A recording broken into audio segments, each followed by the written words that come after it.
Well, good afternoon, everyone, and welcome to Healthy Habits Eat Well webinar series, taking place every Thursday from March 10th through April 28th from 12 to 12:50 p.m.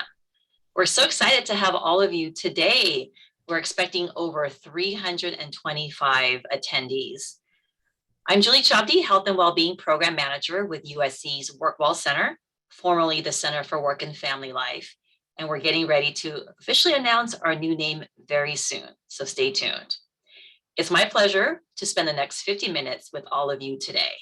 So a few housekeeping items. We'd like to invite you to stand if you're able to and stretch anytime during today's presentation.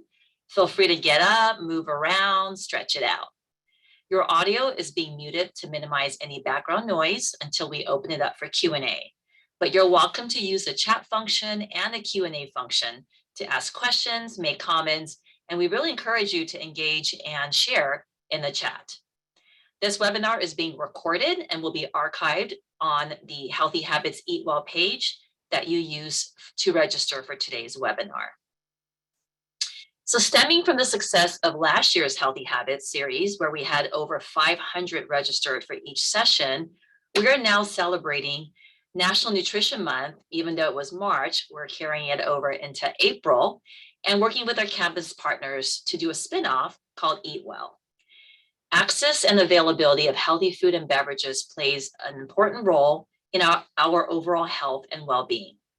The link between diet and health has been well documented in scientific literature for many decades, and there is continuously growing evidence showing that food and beverage environments conducive to healthy dietary patterns can help us achieve and maintain good health and reduce the risk of chronic diseases throughout our life stages. So the purpose of this series is to provide you with tips, resources, and support for ways to improve your health and quality of life, and through nutrition and healthy eating habits.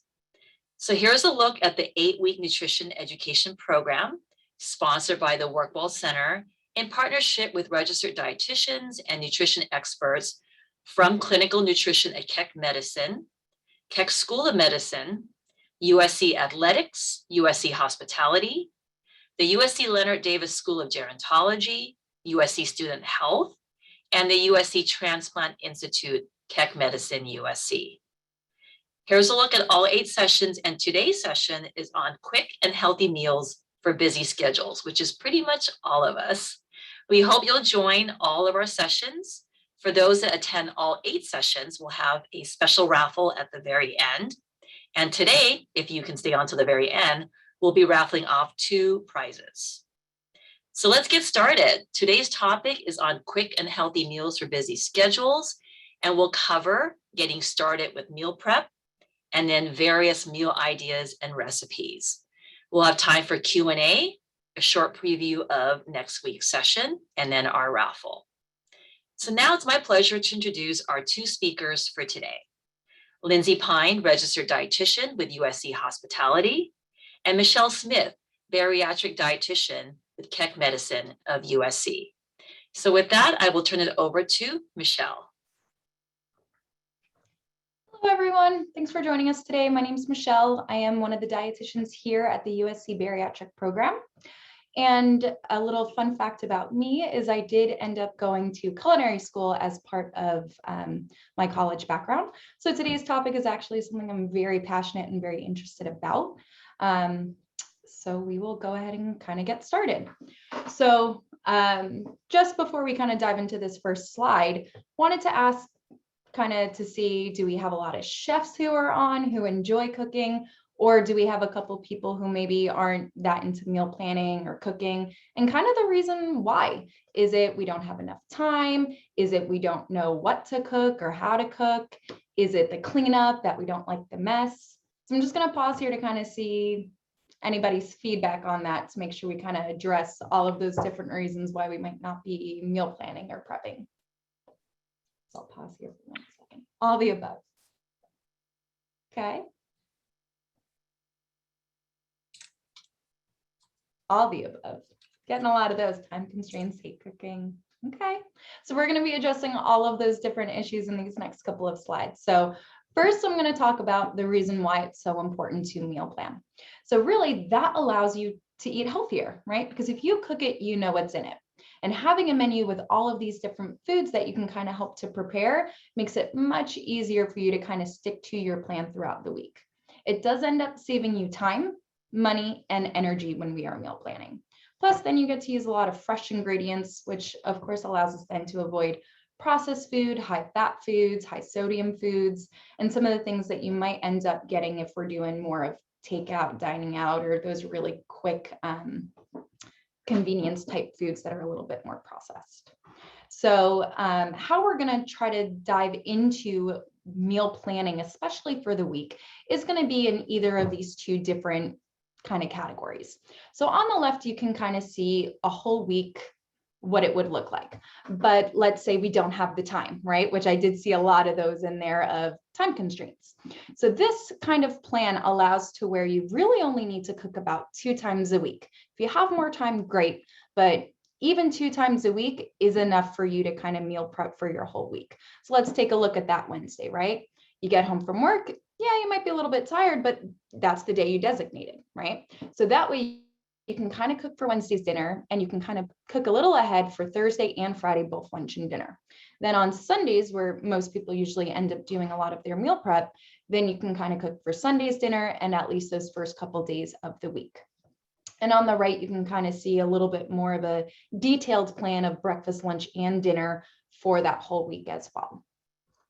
So how we're going to kind of fill those boxes and make our plan is we really want to start with a master recipe list, right? Hop on Pinterest, hop into a couple different cookbooks, things that you kind of grew up with or your kind of go-tos. And you really just need about 2 to 3 breakfast options, maybe 3 to 4 lunch dinner options, and then always be on the lookout for new and exciting recipes to kind of add to that recipe list. Once you kind of have your go-tos, if you will, then you want to fill in that calendar, right? Which ones are you going to want earlier in the week? Which ones for lunch, for dinner, so on and so forth. Once you kind of have your whole plan situated for the week, then that's really when you should write your grocery list, right? Then you know you'll have all the ingredients to cook all of those different meals. And ideally, you wouldn't be straying from that list as you're heading to that grocery store. Then you really just need to pick that time to shop. Once you go shopping and you have all of your ingredients, you're pretty much set kind of for meal prep. And these are a couple different containers and useful items that really do help with the meal planning and prepping for the week. Over on the left are going to be those smaller ones, very good for condiments or things that you may not want to mix immediately with your meal prepped items. The 2 in the middle are those compartment meal containers, which really do help, again, if you are trying to separate different items from kind of touching or mixing. And then on the right is a really great one for salads, because if you've ever kind of fully put your whole salad together, you may notice that the lettuce itself may get a little bit not as crispy and fresh if everything's already tossed together. So that allows for you to kind of meal prep your salad without it being all mixed together even before you bring it into work or have it at home waiting for you. So things that you really want to keep in mind when you are doing this is how many meals you need to plan for. Is it a super busy week with a ton of errands and driving the kids around and late work meetings where you really need a lot of meals on hand? Or is it a little bit more of a quiet week where you might be able to cook a couple times throughout that week? Be on the lookout for those quick prepare meals, which of course is today what we're going to be talking about. And the more that we can kind of cook once but eat twice, that is what's going to make this significantly easier for your busy schedules. And when we are eating better for less, well, then that's really helping out our budget as well. So we always want to think seasonal. We want to see what's on sale, especially anything that can kind of hang out on the shelf for a little while or in the freezer. That way you can kind of stock up on it while it's on sale and then be able to utilize that for your meal prep in the future. And now we're going to kind of dive into some of the different cooking techniques, and I'll try to pull in how it is both fast and not messy. So for baking and roasting, one of the more basic type of cooking techniques, really all you need is either a deep baking pan or a sheet pan, which is the one on that right. And as you can see, those first two pictures there, that's pretty much an all-in-one pan meal, right? So we have the chicken, the vegetable, and the starch over there on the left, some sort of seasoning to give it some flavor. In the middle, same sort of thing. And then on the right, that's a little bit more of roasting. So for the baking, that's usually at a little bit of a lower temperature, maybe around 350 and maybe a little bit longer because it does need to hang out in that oven for a while. But let's say you come home from a really busy day and you just need to get to all of your chores for the night. This is very simple because you can throw everything onto the pan or into the dish, pop it into the oven, and then go about your evening. Come back, 30, 40 minutes later, and your whole entire dinner is cooked and only one pan to clean. For the roasting, this really helps to allow to give texture with, again, that same exact approach of kind of just putting it into the oven and taking it out. So again, that's at a little bit of a higher temperature, and that would definitely be on one of those sheet trays, but that gives a little bit more of a crisp type of texture to the items that you put on there. And then on to our next one, which is grilling. And with this super duper high heat that we got going on outside right now, great time to kind of turn on that grill. Or the second picture on there is more of an indoor grill as well, just in case you don't have access to an outside grill. So when it comes to grills, again, this is going to help give a lot of flavor without necessarily adding a lot of fat. So this is one of our more lower fat type of cooking techniques. So on the left, very simple grilled chicken, right? Something that we kind of know a little bit more. Whereas that second picture is a very nice skewer with all different colored vegetables. Sometimes when our food looks more appetizing, it makes us want to eat our veggies a little bit more. That third one is one of the best types of things that we can do, especially for a quick, easy cleanup. That again is almost like a one pan meal, but it's going to become in an aluminum foil. And that example right there, I think, is string beans, fish, some pesto, and some tomatoes. But again, wrap that up, throw it on the grill. Now you don't even have to clean the grill, right? Even less cleaning. And then over on the right is just an example as if you were cooking or grilling indoors. Up next, we have steaming. We're probably these days a little bit more used to the steam bags from the freezer that we've been using, but if we wanted to do it more ourselves, you would really just need a very deep pot and that little steam basket right there. Steaming really helps to cook our vegetables while still really preserving the color and a lot of nutrients. So it may have a little bit more of a bite to it, but not nearly as soft as if we were to boil these vegetables. You could also do something like steamed shrimp or even steamed really any protein, but for the most part, people usually use vegetables when it comes to this type of cooking technique. Next up is going to be stir frying. This is a great investment. IKEA, you can get one probably for maybe $15. It is a huge pan. And if you don't have a wok, which is that first one right there, then just some sort of deep frying pan would work.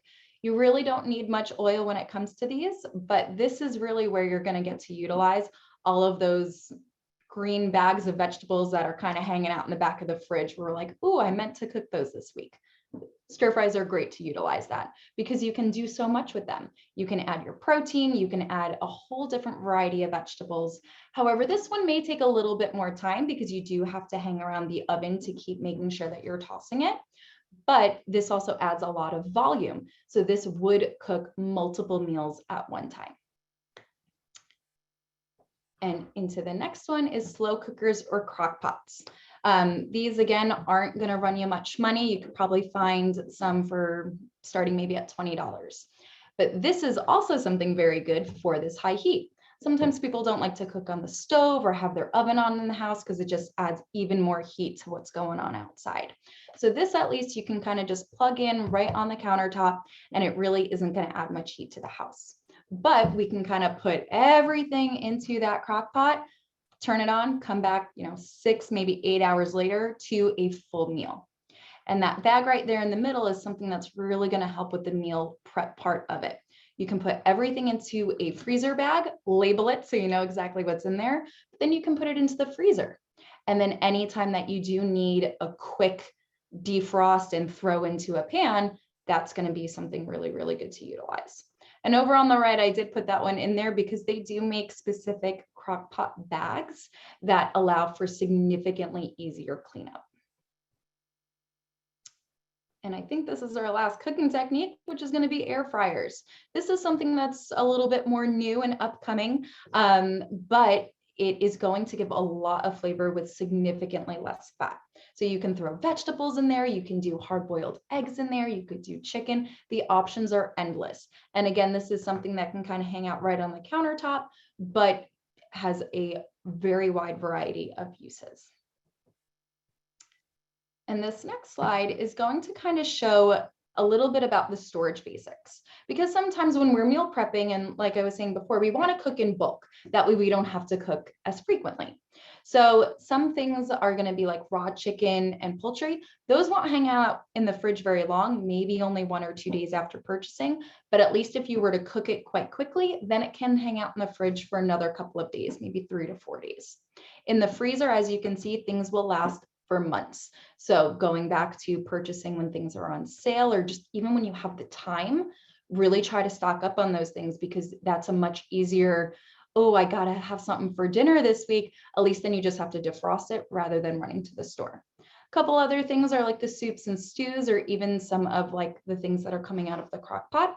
Those will also last for a couple days as well, which is why if we're only cooking or meal prepping 2-3 times a week, a lot of those items will be able to hang out in the fridge until needed.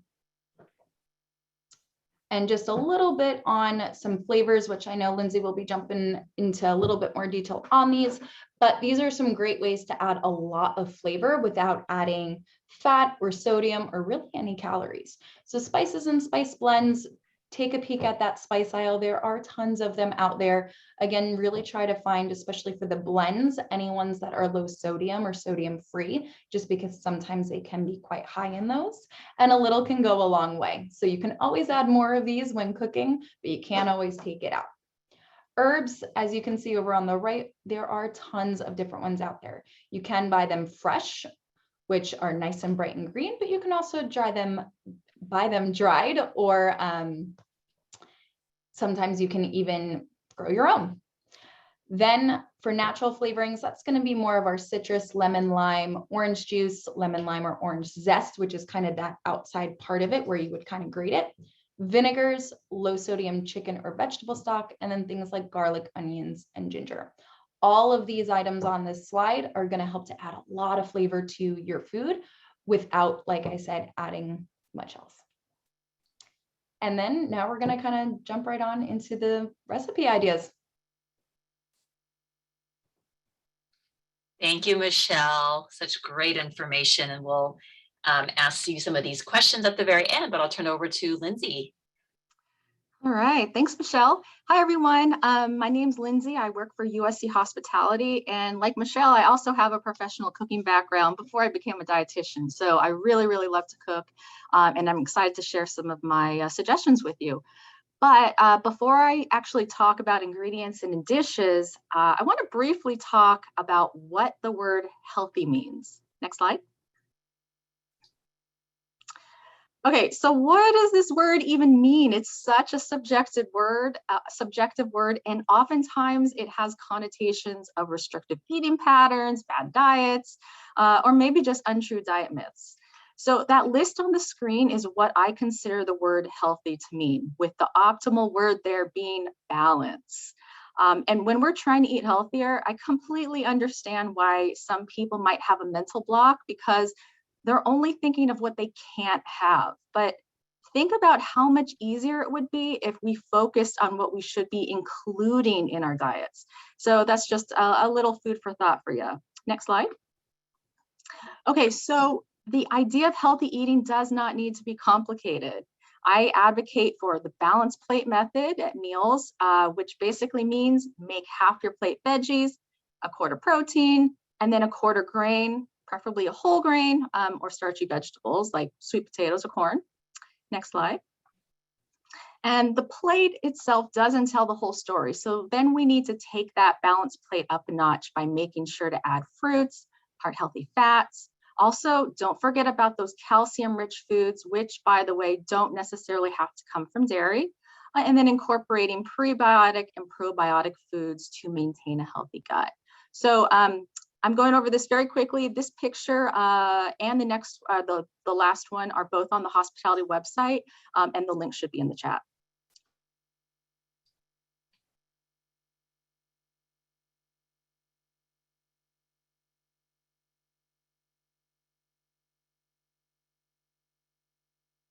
Lindsay, you there?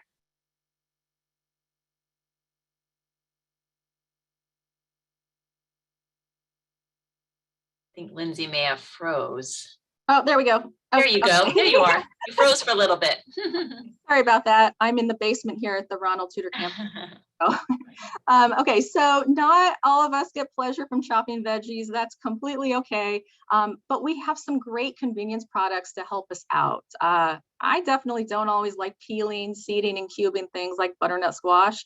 So sometimes I will buy the pre-cut that's found in the produce aisle. And in that aisle, there are so many options for pre-cut veggies, shredded slaws. I love that cruciferous crunch slaw that's pictured on the left from Trader Joe's. And also, to the surprise of many, frozen fruits and veggies are just as healthy as fresh. So stock your freezer with those. They can really come in handy in a pinch. They even sell veggies that you can steam in a bag. I also adore frozen shelled edamame, which is really great to add to quick dishes like stir fries. And then also don't forget about items that can be found in a jar, like canned tomatoes, kimchi, we've got roasted peppers, sun-dried tomatoes, canned pumpkin. Throw that pumpkin into a smoothie. It's not just for pumpkin pie. And I can't get the smell of garlic out of my hands, so I really hate chopping garlic, but luckily there's pre-minced garlic to help me out. You can even get cubes of chopped garlic that you can find in the freezer section as well. Next slide.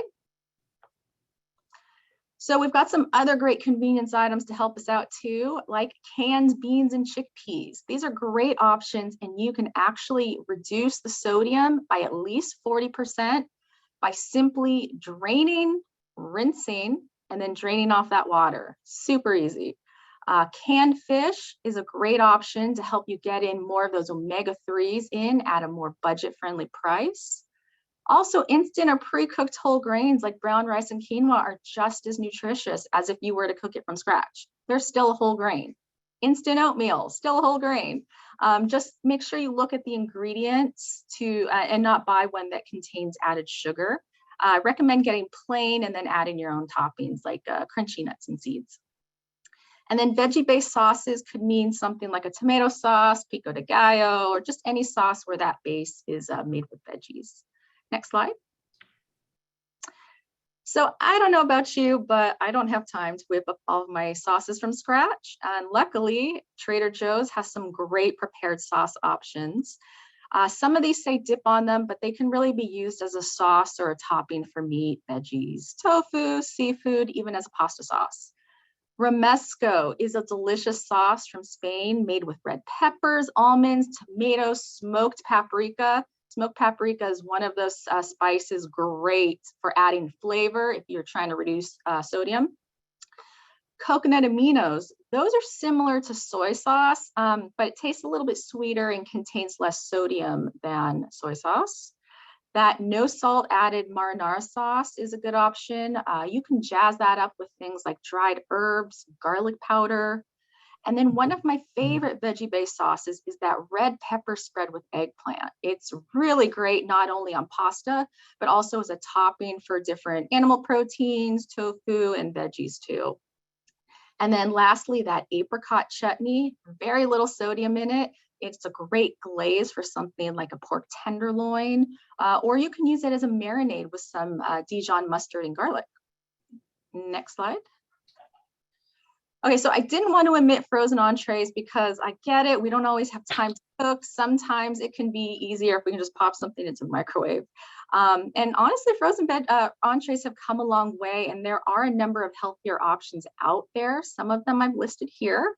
Now, some of these entrees are often really small, and they may tout a small number of calories, but I'll usually be hungry in about an hour. So if that's the case, you can always bulk those items up by adding more veggies, some protein like canned beans, shelled edamame, canned tuna or salmon, leftover rotisserie chicken, even a poached egg.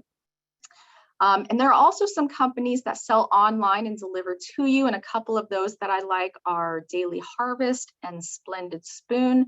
Both of those lines are completely plant-based. So, I feel like we all have that one easy go-to meal that we rely on time and time again. Mine is often a frittata, which is a great way to clean out the fridge when you have some veggies that are going to go bad soon. So I want to know, what is that go-to easy meal that you rely on time and time again? So go ahead, type that into the chat box if you have one. Crock-pot chili, oh yeah, salad, anything over rice, definitely. Turkey chili, that's a favorite of mine. Stir fry, yes, that's a great way to use up those veggies. Oh gosh, you guys have so many great ideas here. Wow, okay, yeah, curries, that's a great one too. So you all have a lot of great ideas of go-tos. So I'm gonna hopefully add some more to your list right now, starting with breakfast. So next slide, please. So I definitely encourage you to meal prep your breakfast or make something quick the night before so you can bring it to work. Overnight oats, one of the quickest make ahead breakfasts. You can either eat them cold or you can heat them up as well. Baked oatmeal, it's basically an oatmeal casserole and you'll have breakfast for the entire week if you make one of those. Chia pudding, it's delicious, no cook option, super easy. But actually the breakfast I think I have the most is simply cottage cheese with berries and walnuts for some crunch and omega-3 fatty acids. With yogurt, definitely try to stick to plain yogurt if you can and add your own toppings like fruit for sweetness. But if that doesn't work for you, you can always choose one of the lower options. And I have a few brands listed there. They're all less than 6 grams of added sugar. I personally love savory yogurt parfaits as opposed to sweet ones. So an idea could be to mix plain yogurt with some everything but the bagel seasoning, maybe top it with some cherry tomatoes, some capers, little chopped cucumber. Frittatas, as I mentioned, those are an open face omelet, and you can make one of those and then cut it up into slices for the week. And then I know some of you come back from Las Vegas with those Fat Tuesday cups. I know I do sometimes. So when you get home, use them as smoothie cups. They're great for that purpose. I bring them to work all the time.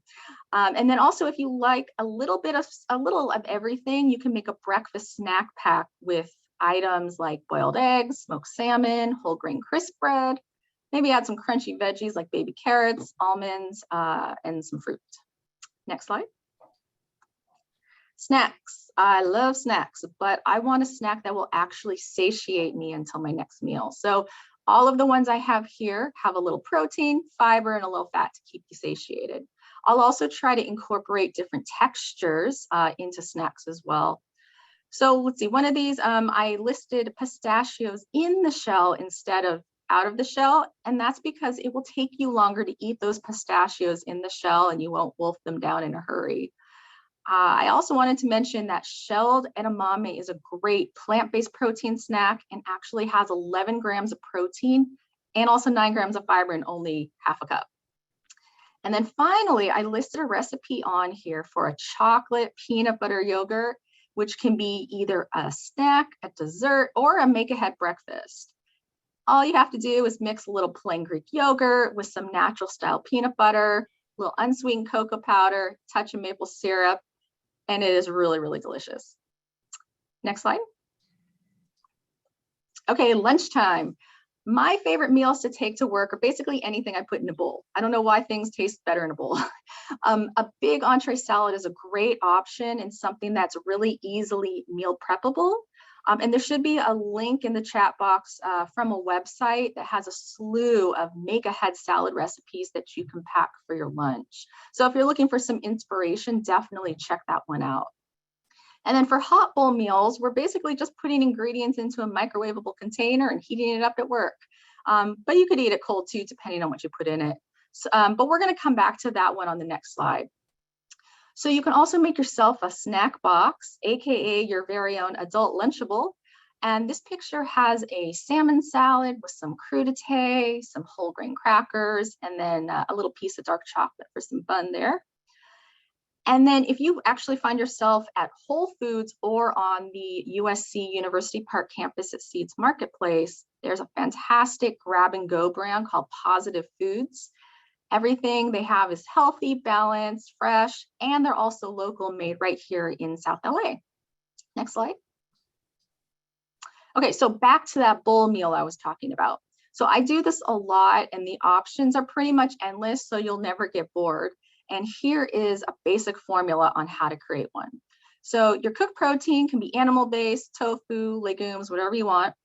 Throw in some cooked grains, some sweet potato or corn for your starch. Add a good amount. And then you need a flavorful sauce, and that could be something packaged. You don't have to make it from scratch. Maybe one of those Trader Joe's sauces that I mentioned earlier. And then of course you need some fun toppings like nuts or seeds with crunch, a sprinkle of feta cheese, or even some fresh mozzarella balls. And if you are looking to reduce your sodium cheese options, because I know I'm not giving up cheese. Heat it up all in the microwave when you get to work, or you can eat it cold depending on what you feel like. Next slide. Okay, so let's move over to some super easy meal ideas. And you can meal prep these for lunch or dinner, or some of them are for when you come home from work, you need a meal in under 15 minutes, or some of them are ones that prep in about 5 minutes and then you just let the oven do the rest, or the slow cooker. So the first one here, searing fish in a saute pan. It's a super fast way to get a meal on the table quickly, and you get that nice golden brown crust. So get your oil in the pan really hot, and then sear the fish about 3 to 4 minutes per side, depending on the thickness of the fish, of course. And so here I have a piece of halibut, and then I topped it with the Trader Joe's olive tapenade. So you're getting this double dose of healthy fats there. Veggies, boom, you've got a under 15-minute meal. Tacos, who doesn't love tacos? Making tacos with rotisserie chicken is essentially a no-cook meal. I mean, all you have to do is heat up the chicken and also the tortillas. Top with bagged crunchy slaw, some queso fresco, some pico de gallo, maybe a little prepackaged guacamole. Again, you've got another meal in about 15 minutes. This next one I actually made for shrimp. Shrimp cooks really fast, so it's a great fast protein option. I basically just sauteed some broccoli florets and broccoli, cooked it for about a minute, added some snap peas and shrimp, cooked it for another minute. Then I added some Newman's Own sesame ginger dressing and let that cook down a little bit. You can leave it as is, or you can do what we did, and on each of our portions, we added just a dash of low sodium soy sauce and then also a little chili garlic.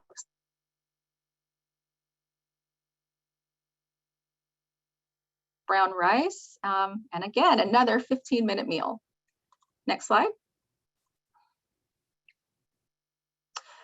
And just because you're eating healthy does not mean you have to avoid pasta.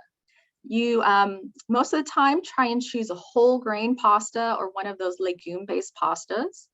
Add some marinara sauce, some steamed frozen veggies, a little Parmesan. If you want to add some more protein and you have a little time, you can saute some ground turkey or even add some cooked lentils in. But if you're going to use pre-cooked lentils, this is one instance where I'm not going to recommend the canned ones because they can be really mushy. The ones that come in the bag are much better.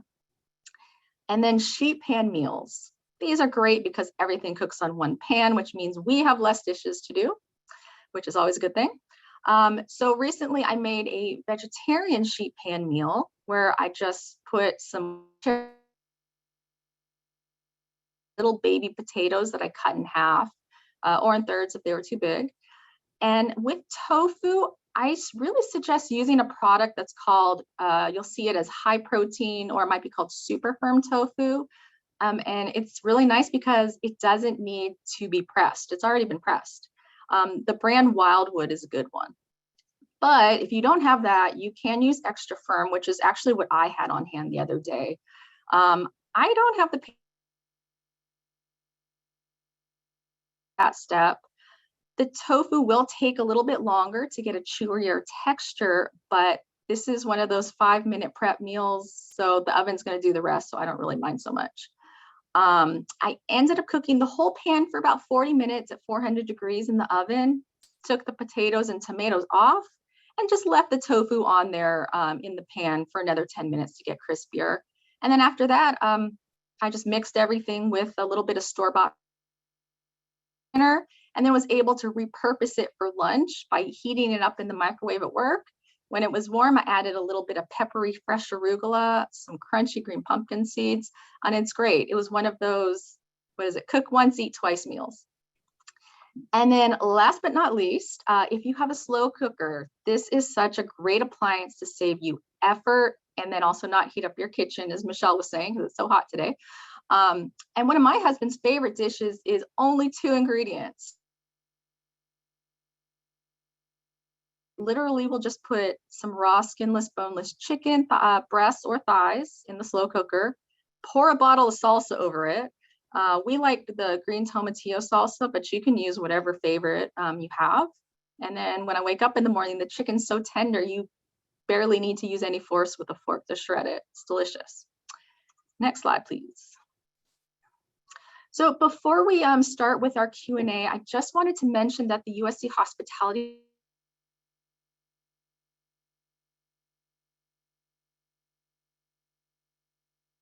but also we're really excited to announce that as a collaboration between the WorkWell Center and hospitality, we have a healthy campus dining guide to help you choose the healthier options when on campus. So I believe that was just, or it's going to be posted, there we go, in the chat box. So we hope that you use that, and then we will be updating that as we add new menus.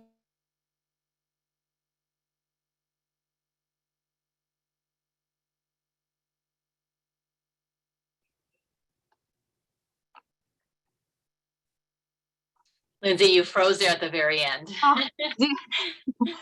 Did you hear about the campus healthy dining guide? Yes, yes, and that it'll be updated as we add new menus and new food items to Okay, that. perfect. Yes. That's awesome. Wonderful.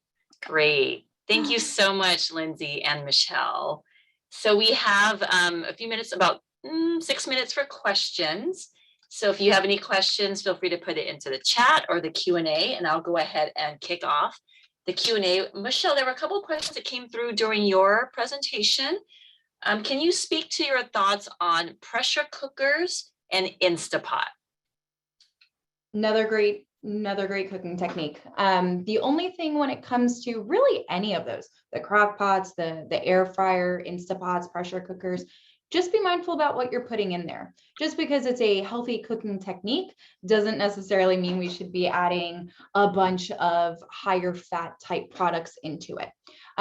So just kind of as you're combing through the different recipes, just make sure that the ingredients are fresh, lots of veggies, lots of proteins, and again, just be mindful about the different recipes you're using. But I think, again, there are other great tools to really have in the kitchen. Wonderful. And then there was a comment wanting slow cooker recipes. So I don't know if you, Michelle or Lindsay, have any recipes that we can share that is with the slow cooker? I do, and I can get that to you if you want to send that out with the presentation. We can definitely do that. In terms of storing turkey, some guidelines in storing meats, where would turkey fall and how long you can keep turkey for? That would be in the poultry, which was in that chart as well. So it's really only like 1 to 2 days raw, and again, about maybe 3 to 4 days when it's cooked. But I kind of lumped all the poultry into that in that storage basics chart. Wonderful. And I believe this one's for you, Lindsay. When rinsing canned beans, is it recommended to rinse the beans to reduce salt? Yes, and you can actually reduce the sodium by at least 40% simply by draining that can of beans, rinse it for about 10 seconds, and then let it drain 40% is a huge number, so definitely do that each time. Question for either one of you. Any meal ideas, healthy meal ideas for toddlers? I do not have children, so that's not a good question for me. Yes, my patient population, again, is a little bit niche, a little bit specific. So off the top of my head, no. But I'm sure that there are some great resources that we can connect you with. Great. So we'll follow up with that. And then a question about crock pot. This person is saying you can't put frozen chicken into a crock pot safely, but can you put it into an Instapot safely? I believe so. I have not experimented too much with my Instapot. It is kind of not at my current place right now, but I do believe that you can. That would be something I would dig a little bit more into before kind of trialing with those types of recipes. Great. And referring to the question earlier about toddlers, there's a comment about anything they will eat is the answer. So thank you for that. Or feel free, anyone who has toddlers that want to share. Wonderful. Okay, here's a question around apple cider vinegar. What are your thoughts on apple cider vinegar? I'm assuming the person is asking,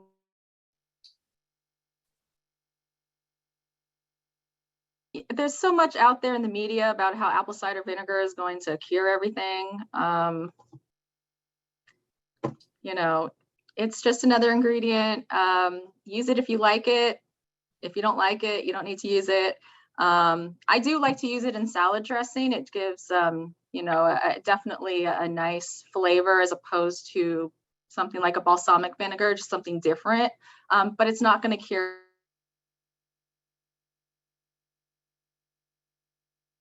We missed that last part, Lindsay. It's not going to cure what?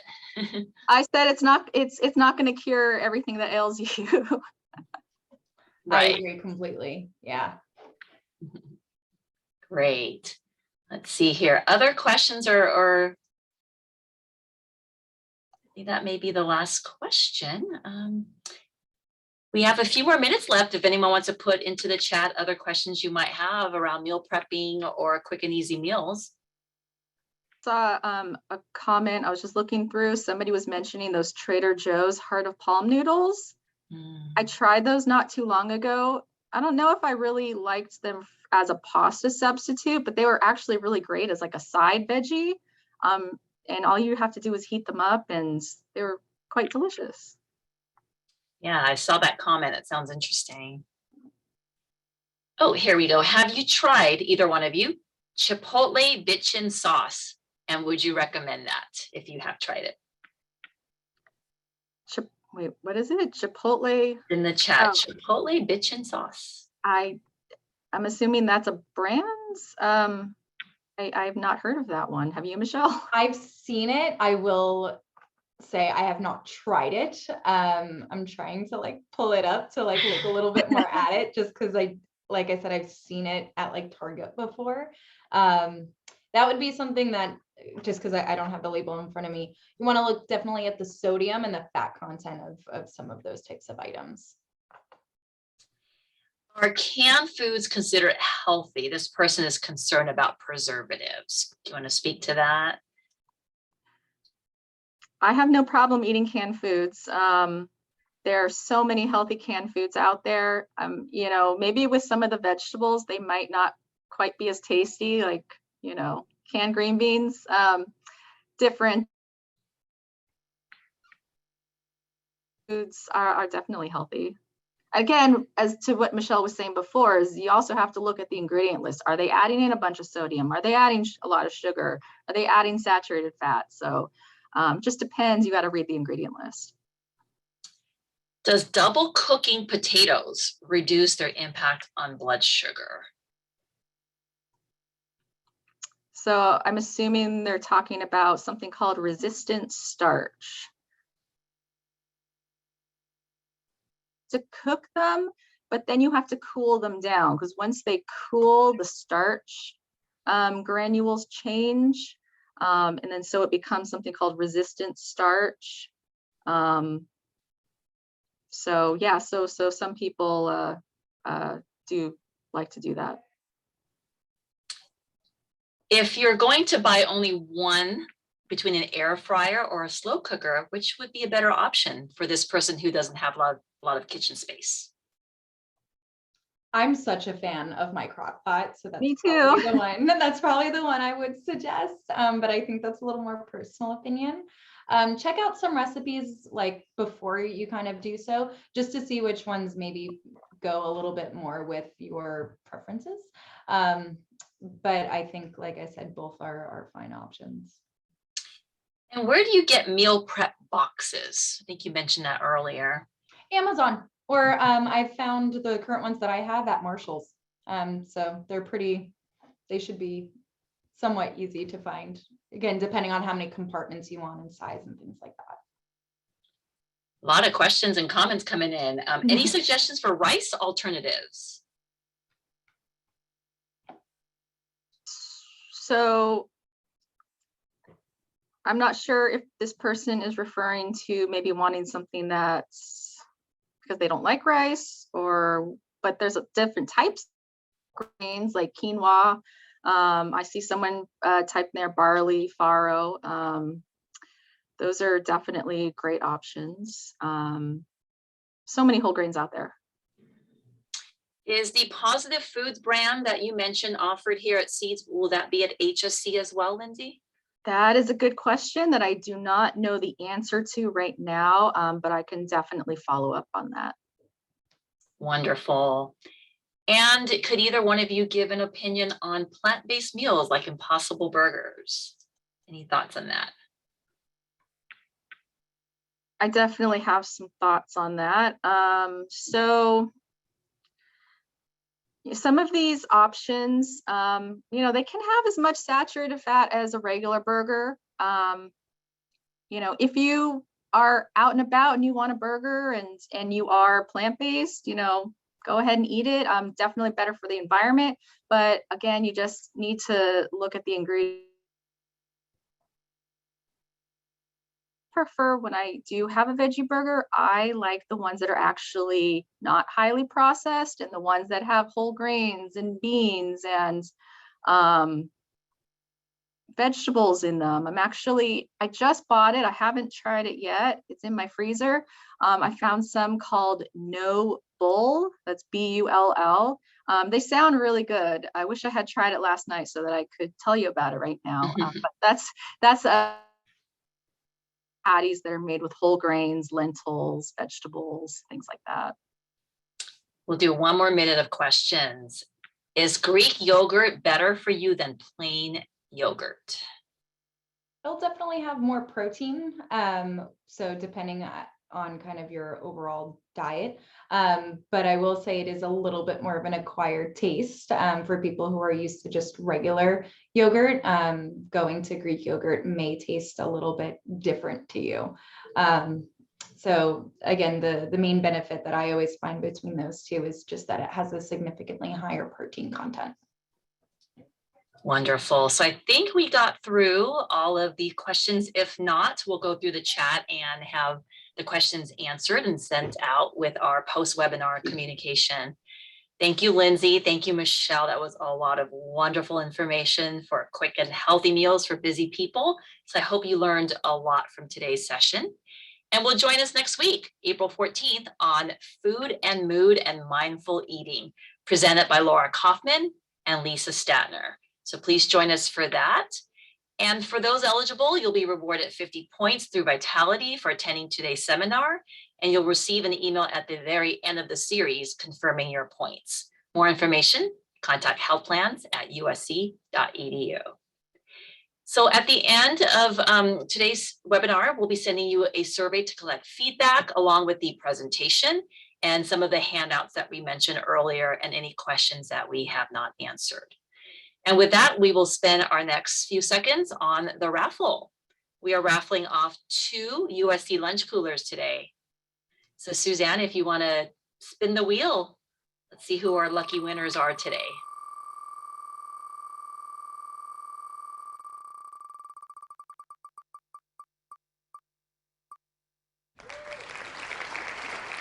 Michelle Jones, congratulations. Yay, Michelle. And our next winner.